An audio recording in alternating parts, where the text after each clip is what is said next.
師傅村呢有六個插蘇，一個插蘇、兩個、三個、四個、五個、六個插蘇放射式嘅，向個電箱直接飛嚟呢度，睇你點穿，呢六個你點穿就係呢樣嘢啫。嗱，咁啊呢個師傅村呢就有呢度成要打3針嘅，你自己認為你應該點穿，唔使打3針？各位朋友，大家好。上一集講到呢個廚房嘅裝修工程，有朋友反映想講下電線接駁嘅詳細，同埋譚師傅謎題嘅答案。OK，咁我又開始講故仔啦。我哋再望下呢個圖，下面就係呢個裝修工程需要新加嘅2號、3號、4號插蘇位。最簡單嘅接線方法就係從1號插蘇位再拖一組電線出嚟，包括火線、零線、地線，咁就接過去2號嘅插蘇位，然後再接過去3號嘅插蘇位，跟住再接過去4號嘅插蘇位，咁就完成呢個放射式線路收工。譚師傅提醒咗，如果咁樣嘅話，1號嘅插蘇位就會出現3針線嘅情況，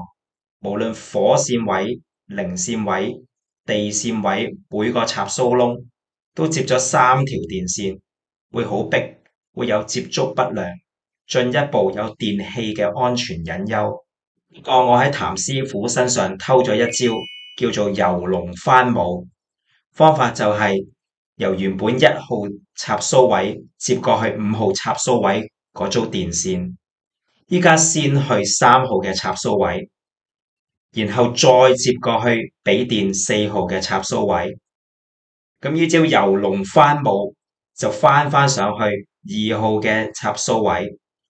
然後再駁過去5號嘅插蘇位。咁樣每個插蘇位嘅插蘇窿都只係出現爭2條電線嘅情況，唔會出現3針線啦。其實改良嘅手法仲有好多，再播段師傅嘅錄音同埋佢嘅草圖俾大家聽下，仲有一招翻龍倒海。我意思話呢，嗰條藍色線呢，從標箱去2線移到2號，跟住呢黃色嘅呢就係從5號穿咗5號啦，跟住2線移到4號，跟住用你嗰招翻龍倒海，咁啊大家匯合搞掂。各位朋友，請問對於今次呢段片又有冇其他心得嘅分享呢？歡迎留言，多謝收看。